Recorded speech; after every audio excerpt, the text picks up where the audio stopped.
আসসালামু আলাইকুম। অ্যাডোকেশনের পক্ষ থেকে আপনাদের সবাইকে আন্তরিক শুভেচ্ছা। তো দেখে কাজ শিখে একটা এক্সপিরিয়েন্স গ্যাদার করার পর আপনার অ্যাডভান্স লেভেলে কাজ করার জন্য, অ্যাডভান্স লেভেলে কাজ শেখার জন্য আপনার ইংলিশ অনেক ভালো ভালো কন্টেন্ট আছে গ্রাফিক ডিজাইনের উপর, আপনার সেগুলো দেখতে পারেন আপনার অ্যাডভান্স লার্নিংয়ের জন্য। তো যারা বিগিনার, যারা একদম নতুন, তো তাদের জন্য আজকে আমার গ্রাফিক ডিজাইন পর্ব প্রথম। এই দুইটা সফটওয়্যার আপনাদের মাস্ট বি ডাউনলোড করতে হবে। এই সফটওয়্যার দুটো কীভাবে ডাউনলোড করা হয় সেটা আপনি অনেকগুলো ভিডিও পাবেন ইউটিউবে, অথবা আমি লিঙ্ক পাঠিয়ে দিব আমার আমার ডিসক্রিপশনে। আপনারা কমেন্ট করেন, আমি লিঙ্ক পাঠিয়ে দেওয়ার চেষ্টা করব। ইলাস্ট্রেটর সফটওয়্যারটা হচ্ছে মূলত আপনার মূলত আপনার গ্রাফিক ডিজাইন করার জন্য বেস্ট, আর ফটোশপটা হচ্ছে আপনার ফটো এডিট করার জন্য বেস্ট।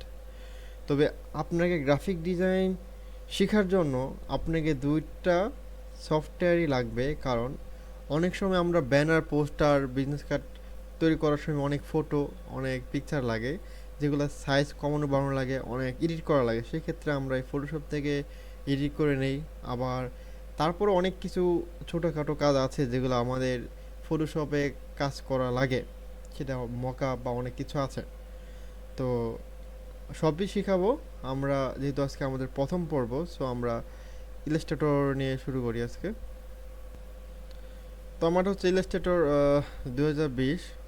তো যারাই ডাউনলোড করেন সবাই চেষ্টা করবেন ইলাস্ট্রেটর সিসি আপডেট ভার্সনগুলো ডাউনলোড করার জন্য, তাহলে আপনি অনেক সুবিধা পাবেন, ডিজাইন করতে অনেক ইজি হবে।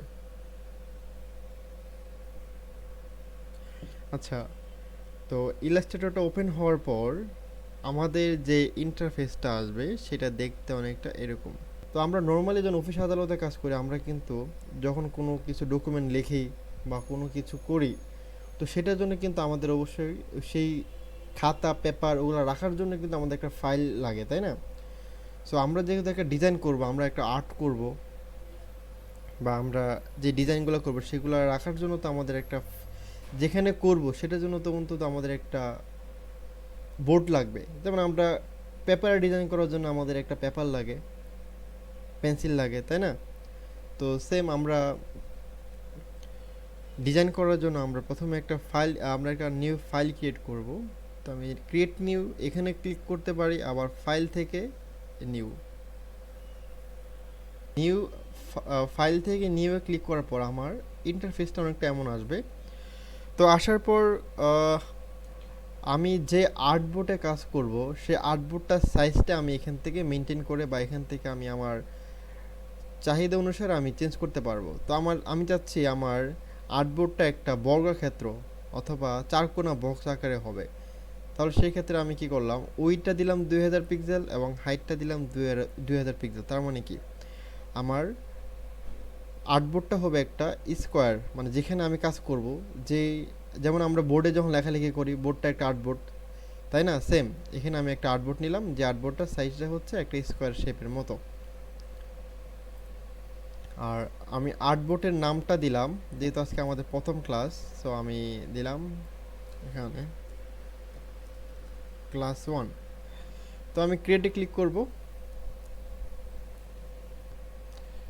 আচ্ছা, আমি আগে বলেছিলাম যেহেতু আমি হাইট আর উইথ, এটা হচ্ছে হাইট, এটা হচ্ছে উইথ, আমি হাইটটা নিয়েছিলাম 2000 পিক্সেল এবং উইথটা নিয়েছিলাম 2000 পিক্সেল।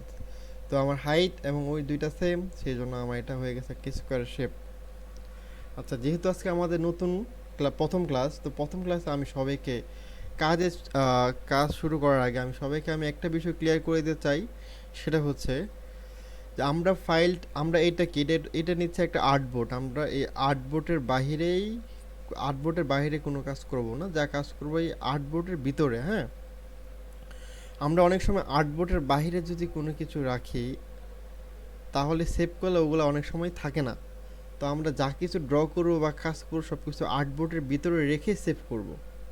আচ্ছা, সেভ কীভাবে করবো এটা আমি লাস্টে দেখাই দেবো, যখন কাজ শেষ করার পর তারপর সেভ কীভাবে করবো এটা দেখাই দিব। আচ্ছা, এখানে আমরা অনেকগুলো অপশন দেখতে পাচ্ছি, ফাইল, এডিট, অবজেক্ট, এগুলোর কাজও আমরা স্টেপ বাই স্টেপ দেখব, এবং প্রত্যেকটা কাজে আমরা স্টেপ বাই স্টেপ কাজ করতে করতে আমরা শিখব। তো এখানে আমরা যখন কাজ করব অনেকেরই অনেক অপশন থাকবে না এখানে। যেমন এখানে আমার এই লেয়ার পার্ট আছে বা অনেক অ্যাপিয়ারেন্স আছে, অনেকগুলো অপশন আছে, অনেকের নাই।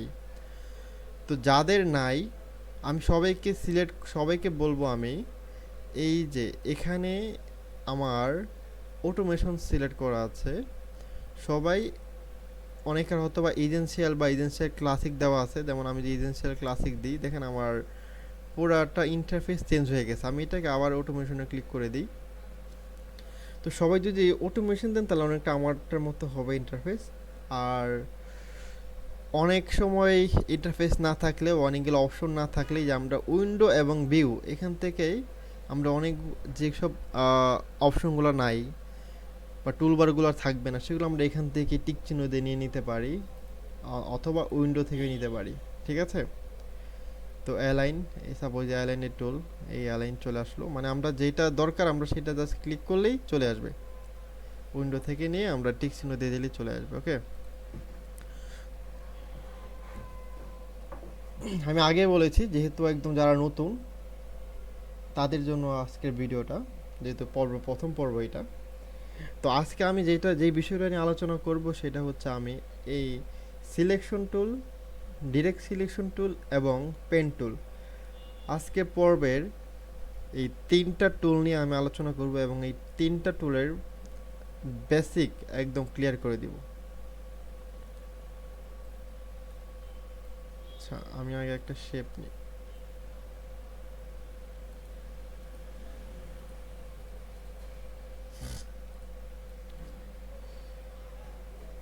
আমি একটা স্কোয়ার আকারের বক্স নিলাম যেটা হচ্ছে ব্ল্যাক কালার।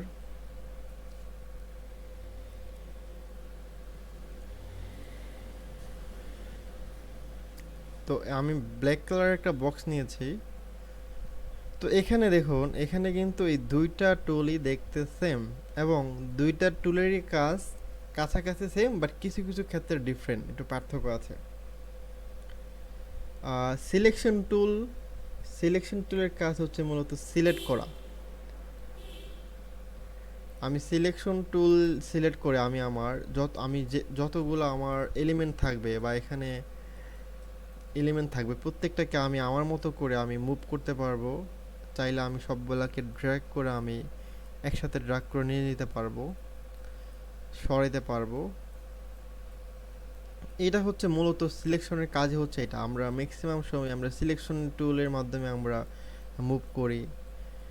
হ্যাঁ, এটা হচ্ছে একদম বেসিক এবং এটা লাগবেই। এটা ছাড়া তো আপনি মুভ করতে পারবেন না। যাই হোক, আর ডিরেক্ট সিলেকশনের টুল দিয়েও আপনারা মুভ করতে পারবেন। এই ক্ষেত্রে দুইটাই সেম, আপনি ডিরেক্ট সিলেকশন টুল দিয়েও আপনি মুভ করতে পারবেন। কিন্তু আপনি দেখেন, আপনি যখন এই সিলেকশন টুলটা আপনি সিলেক্ট করছেন তখন কিন্তু আপনি চাইলেই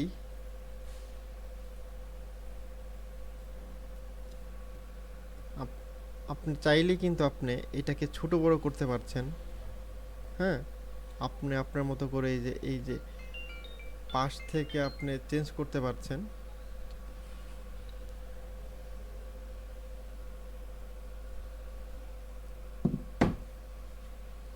সিলেকশন টুল দিয়ে আপনি এটাকে রিসার্চ করতে পারেন, কর্নারে ধরে আপনি এটাকে ছোট বড় করতে পারছেন,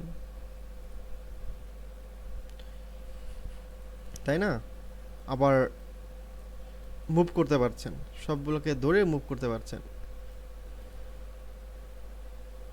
আর এই ডিরেক্ট সলিউশন টুল দিয়ে আপনি মুভ করতে পারছেন, কিন্তু এটাতে আপনি ছোট বড় করতে পারবেন না, কিন্তু এই ডিরেক্ট সলিউশন টুল দিয়ে আপনি এই কর্নারগুলোকে আপনি ছোট বড় করতে পারবেন। এই কর্নারে আপনি একটা প্রথমে এই কর্নারে একটা ক্লিক করেন। আমি একটা ক্লিক করলাম, দেখেন এই সবগুলো চলে গেছে, এই কর্নারটা শুধু আপনি ভিজিবল হয়ে গেছে। আমি এটাকে এই কর্নারটাকে ছোট বড় করতে পারবো, দেখছেন? যদি ভালো মতো লক্ষ্য করে দেখেন, এই কর্নারগুলোকে আমি ছোট বড় করতে পারছি। আমি প্রথমে ক্লিক করে কিন্তু ছোট বড় করতে পারবো না, আমাকে প্রথমে একটা ক্লিক করতে হবে কর্নারে। কর্নারে একটা কর্নারে ক্লিক করার পর আপনি কর্নারটাকে আপনি মুভ করতে পারছেন। এটা হচ্ছে ডিরেকশন সিলেকশনের একটা পার্থক্য। এটা হচ্ছে ডিরেক্ট সিলেকশনের একটা প্রধান কাজ। তো আপনি মুভগুলা, আপনি কর্নারগুলো আপনি মুভ করতে পারবেন, ইজিলি কর্নারগুলো আপনি মুভ করতে পারছেন, এবং আপনি ওই প্রত্যেকটা এলিমেন্টও আপনি মুভ করতে পারবেন, যেটা আপনি ডিরেক্ট সিলেকশন টুল দিয়ে পারবেন না। ডিরেক্ট সিলেকশন টুল দিয়ে সিলেকশন টুল দিয়ে আপনি ছোট বড় করতে পারবেন, মুভ করতে পারবেন। ছোট বড় সোজা কথা যদি আপনাকে বলি, যে সিলেকশন টুল দিয়ে আপনি প্রতিটা এলিমেন্ট বা প্রতিটা অবজেক্ট আপনি মুভ করতে পারবেন এবং ছোট বড় করতে পারবেন। হ্যাঁ,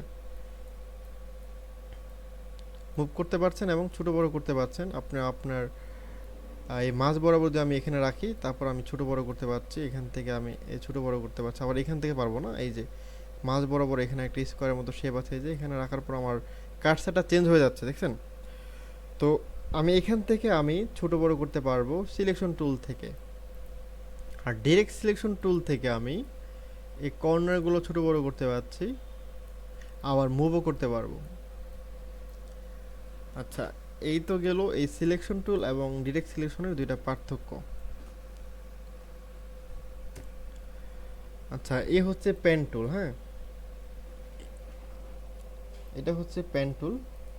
তো পেন টুলের কাজটা আমি দেখাই। এই পেন টুলের কাজটা দেখাইলে আপনারা ওই ডিরেক্ট সিলেকশনের কাজটা আর একটু ক্লিয়ার হয়ে যাবেন। পেন টুলটা আমি নিলাম, আমি এখানে জাস্ট মাউস পয়েন্টার রেখে একটা ক্লিক করলাম। একটা ক্লিক করার পর আমি মাউসটা যেখানে নিব সেখানে একটা লাইন দেখাচ্ছে আমাকে। তো আমি যদি এটাকে একটা স্কোয়ার রাখতে চাই, আমি এখানে একটা ক্লিক করলাম,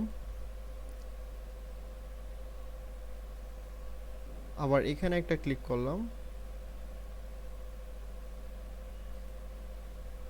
আমার লাইনটা কিন্তু এখনো যায়নি। তো আমি যেখান থেকে শুরু করেছিলাম, আবার এখানে যে আমি এখান থেকে আমাকে শেষ করতে হবে। তো আমি এখানে যদি শেষ করি, এই যে এখানে যদি আবার ক্লিক করি, দেখুন আমার মাউস কার্সারের পিছনে একটা সার্কেল, একটা সাইন চলে আসছে, যেটা ইন্ডিকেট করে যে আমি এখানে ক্লিক করলেই এখান থেকে শুরু করেছি, আর এখানে ক্লিক করলে আবার শেষ হয়ে যাবে। তো আমি এখানে ক্লিক করলাম, দেখুন শেষ হয়ে গেল। তো আমি এটাকে মুভ করার জন্য আমাকে আবার সিলেকশন টুলে ক্লিক করতে হবে, দেন আমি এটাকে মুভ করতে পারছি। আমি আরেকটু ক্লিয়ার করে যদি দেখাই, সিলেকশন টুল, আমি এখানে ক্লিক করলাম, এখানে ক্লিক করলাম, এখানে ক্লিক করলাম। আচ্ছা, আমার এমন হয়ে যাচ্ছে, আমি চাচ্ছি আমার লাইন আকারে থাকবে। তো আমি আরেকটা বিষয় ক্লিয়ার করে দিই, সেটা হচ্ছে আমি যখন এই স্কোয়ারটাকে আমি সিলেক্ট করলাম, এখানে দেখুন দুইটা অপশন আছে এখানে। এই সাইনটাতে বোঝায় ফিল, এই যে ভিতরে যেটা আছে এটাকে বলে ফিল, এবং এই আউটলাইন, আমি আউটলাইনটাকে যদি আমি এটাকে রেড কালার দিই এবং এটা একটু বাড়িয়ে দিই, তো দেখুন এটাকে বলে স্ট্রোক অথবা আউটলাইন। হ্যাঁ, এই যে বাহিরের যে পার্টটা, এটাকে বলে স্ট্রোক অথবা আউটলাইন, আর ভিতরের যে অংশটা এটাকে বলে ফিল্ড। কেমন? ভিতরের অংশটাকে বলে ফিল্ড এবং এই বাহিরের অংশটাকে বলে আউটলাইন। তো এখানে আমার দুইটা অপশন আছে, এখানে অলরেডি শো করতেছে যে এটা হচ্ছে ফিল, ফিল্ডে দেওয়া আছে ব্ল্যাক কালার, এটা হচ্ছে আউটলাইন, আউটলাইনে দেওয়া আছে রেড কালার। তো আমি চাচ্ছি আমার এই ভিতরের ফিল দরকার নাই, শুধু আউটলাইন থাকবে। তাহলে আমি কি করব, এই যে এখান থেকে এটা উপরে আছে যেহেতু, আমি নানে ক্লিক করব, দেখুন ফিল চলে গেছে, শুধু আউটলাইনটা আছে। অথবা আমি চাচ্ছি ফিলটা থাকবে, আউটলাইনটা চলে যাবে।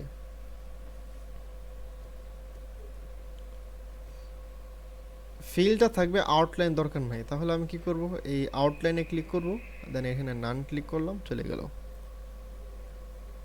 আমি এটাকে চাইলে উল্টা দিতে পারি, আউটলাইন আছে, ফিল চলে গেছে। আচ্ছা, এখন আমি কি করতে পারি, এই সিলেকশন টুল দিয়ে এটাকে ছোট বড় করতে পারি, তাই না? তো আমি সিলেকশন টুল দিয়ে এটাকে ছোট বড় করতে পারবো, এটাকে আবার মুভ করতে পারবো। আর ডিরেক্ট সিলেকশন টুল দিয়ে আমি এটাকে কর্নারগুলোকে আমি ছোট বড় করতে পারবো, রিসাইজ করতে পারবো, আমি আমার মতো করে চেঞ্জ করতে পারবো। তো এ হচ্ছে আপনার সিলেকশন টুল এবং ডিরেক্ট সিলেকশন টুলের ভিতরে পার্থক্যটা হচ্ছে মূলত এটাই। আবার আমি এই কর্নারে যখন আমি ক্লিক করি তখন আমি এখানে একটা সার্কেল দেখতে পাচ্ছি, এখানে ক্লিক করলে আবার একটা রাউন্ড হয়ে যাচ্ছে। তো এটা আমরা কাজের সুবিধার্থে আমরা এটা করব।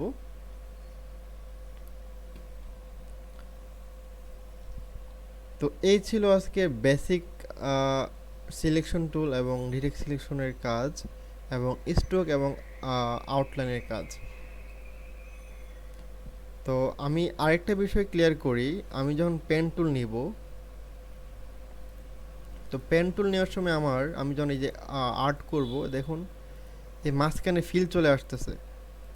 তো এই ফিলটা এই যে এই অংশটা এগুলো যেন না আসে, সেই জন্য কি করব, এই ফিলটা অফ করে দিব, তাহলে আমার লাইন চলে আসতেছে এই যে। হ্যাঁ,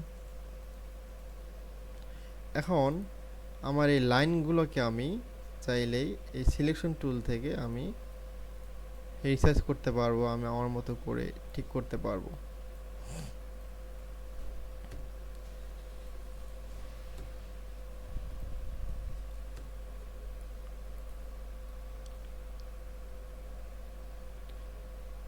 আমি স্ট্রোক এবং ফিলটা আরেকটু ক্লিয়ার করে দিই, আমি চাইলে এখান থেকেও বিভিন্ন ফিল্ডের কালার দিতে পারি, আবার এখান থেকেও আমি স্ট্রোকের কালার দিতে পারি।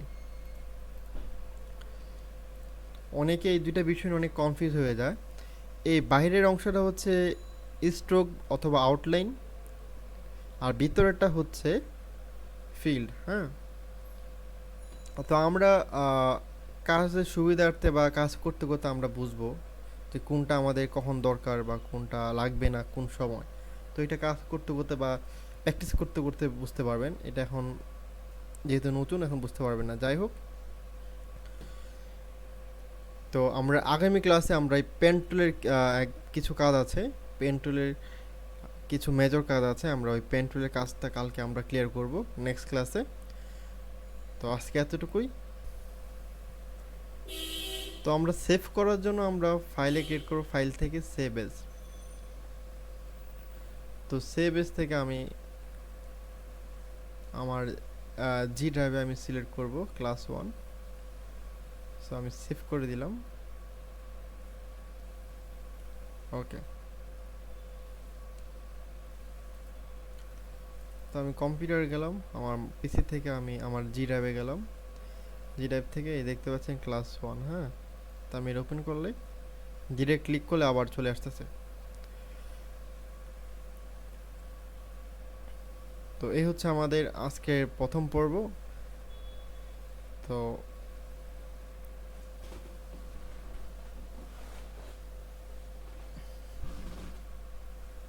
তো এই হচ্ছে আজকে আমাদের ফার্স্ট ক্লাস। তো দ্বিতীয় ক্লাসের জন্য আমন্ত্রণ রইল। ভালো থাকবেন। আসসালামু আলাইকুম।